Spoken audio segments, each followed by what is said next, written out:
Penelope walked out of the bar. She'd wanted to keep a low profile and stay out of trouble, but you just don't hit the one who serves the drinks. Common sense. That said, it was time to move on. Hopefully one of the passenger ships would be happy to take her. Some were even willing to waive the ticket fee in exchange for safety, which was good considering she was flat out broke this far from Terran space. She sighed. Is it too much to ask for a nice quiet place? Move some heavy shit for someone, get paid, and be left alone. Gods, that sounds perfect. Oh, and some trees too, or at least a good sunset. Is that a dog? Her reverie was interrupted by a stout, 3-ish foot tall creature covered in brown fur. It had a short snout and paws for hands. She presumed feet as well, though it wore shoes. No claws or nails to speak of, however, and its teeth were flat. She'd only noticed the teeth after it started speaking.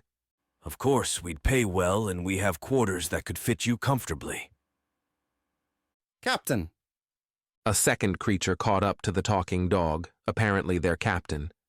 This one was truly alien to Penelope. The captain she at least had a shaky frame of reference for. It was human-like, with 2 arms and 2 legs and so on. The other, however, was pink and blue. Navy blue skin covered by a pinkish chitinous shell, limbs like a prawn that came forward from the torso instead of from the shoulders. It also had an intricate set of pearly frills on its head that it preened periodically. What do you want? She asked as she looked them over. The captain seems to think that with a human as our security officer, pirates would be dissuaded from attempting to claim the contents of our cargo bay. To which I tried to inform him that humans don't like to be bothered. Apologies will be on our way. The hiss of a metallic covering on his face punctuated his statement as he attempted to usher his captain away. Look, I don't know about being a security officer. Exactly. See, Cap? But... Shit. I could use some money. Where are you headed? The captain's eyes lit up. We are headed to Raxia. A new colony is starting up, and we've got a good deal to deliver energy cells since they haven't finished constructing their power grid. Hence our predicament. First pirates that scan the ship are going to see the cells and...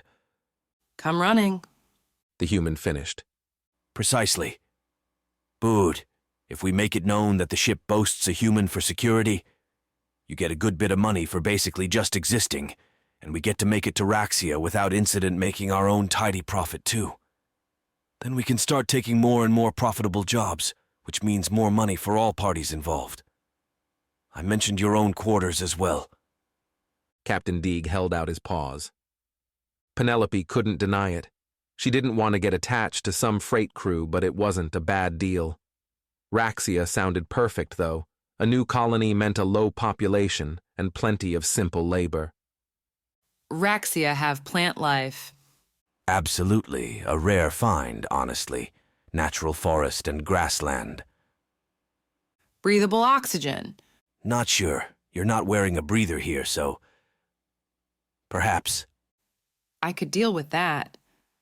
Okay, how's this? I will accompany you to Raxia as acting security officer. I'll take my cut, and we call things even there. Penelope offered. Not what Deag wanted, but also not a total loss. And with the money from the energy cells, they'd at least have plenty to hold them until they could find a permanent fill for the position. He looked to Gareth, who seemed far more accepting of this situation than having a human aboard permanently. Well, I'd love to have you on beyond that, but I'll take that deal over no deal at all. He held out his paw.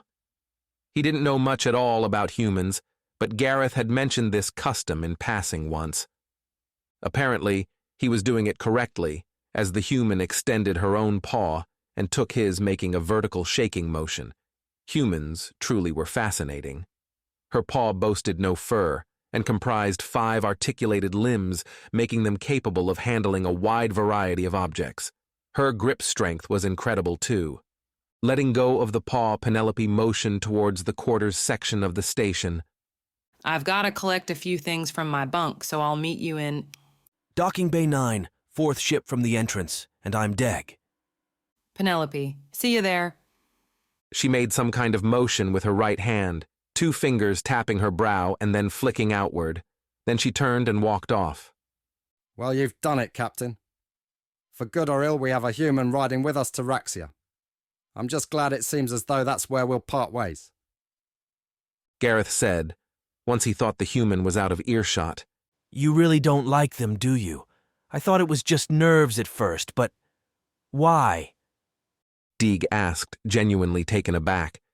Sir, she's a human. They have a reputation for a reason, and one that they've gained in only a short amount of time. You have a bad habit of letting your curiosity override your sense of self-preservation. The pearly frills of his head shuddered in exasperation. Look, sir, I'm with you as always. You're the captain and the decision ends with you. It's just a dangerous game we're playing now is all. I appreciate the honesty. I've got a good feeling about this, though. I agree, it is a dangerous game we're playing. That's why I hired her. We need some dangerous on our side. Gareth looked back the way the human went. Well, we certainly got that now, sir. After a short pause, they made their way back to the ship to break the news to their crew. You what? Was the general call after Captain Deag had pulled the crew together and informed them that the perfect candidate for security officer had been found at last. The only ones not to raise a fuss were the cargo loading bot, who wasn't sentient, and Tonit, the Ossian xenobiology specialist, and incidentally the designated cook given their knowledge, who seemed more interested in getting their tentacles on a real live human. Look, I know their reputation as well as you. Gareth and I both witnessed firsthand her capacity in the cantina. However, let's not let rumors and wild stories cloud our judgment. And just think, no pirate in their right mind would dare to intercept us when they read a human on board. I heard they're carnivores, sir. They eat people. Thwill, their technician, spoke up. All foot and a half of him was shaking, fine gray fur fluffed up. Tonit piped up. Omnivores technically, plant and meat, but the meat doesn't have to be from sentient creatures. Though, strictly speaking, there's no reason it can't be. Ton, you're not helping. Please don't get me eaten, sir. Thwill murmured. No one is getting eaten. Gareth spoke up. The captain has made his decision, and barring a couple of newer faces, we've all been a crew for a few cycles now. He's never led us wrong so far, and I think he's earned some trust, yes? He looked each crew member over. There was some grumbling, but the general consensus was one of acquiescence. Tonit was practically grinning if Ossians could do such a thing with their beaked mouths. Thank you, Gareth. Now she'll be arriving shortly to meet everyone. I don't expect you all to become bonded or anything, but let's be friendly. If it helps, the deal is just this single trip to the Raxia colony. The human may be intimidating, but let's not be insulting. That includes you, Thwill. I understand the instinct, but I don't want to find you hiding an event again. Conversations turned inward as some crew went back up into the cargo bay to continue work, while others just relaxed in the interim. Thwill hopped over to Tonit. Ton, I may just die of anxiety before the human ever gets here. You know, you may actually have less to worry about than the rest of us in terms of aggression from the human. Tonit was writing on their datapad as they spoke. Why is that? Well, humans are still being studied given their youth in the galactic community, and they are not very cooperative with offering data on their biology and culture, etc. But, if my research hasn't led me wrong, humans often bond with what is known as a pet. These are creatures they find pleasing for any number of reasons. One of those reasons is... They held up a tentacle for emphasis. Physical attributes. I believe your form fulfills many of the requirements. Fine fur, small size, large ocular organs. Besides, even if I'm wrong on that, you may be in the clear solely from a dietary perspective. Given your size compared to a human, you simply wouldn't be worth making a meal out of. I may be wrong, though. I suppose we'll see. Their eyes gleamed at the prospect of first-hand data on human biology. This did not calm Thwill's nerves. In only a few minutes, Not a single crew member missed the approach of the human. Their frames stood far higher than any other on the dock and were given a wide berth. The hood of her heavy cloak was still down, and her 2 eyes scanned back and forth over the docks. Under one arm was a metal box, and slung over her shoulder was the large bag she'd carried with her at the bar. Deag set the manifest down and walked over to her. Everything was in order, and he'd added Penelope to the crew complement. Gareth would transmit all relevant data to their destinations. Any pirates to intercept the transmissions would clearly note the new position on the crew data. Security Officer Penelope. Human. Strictly speaking, the crew complement should include more info than just that, but he could get it before the jump, after she'd settled in.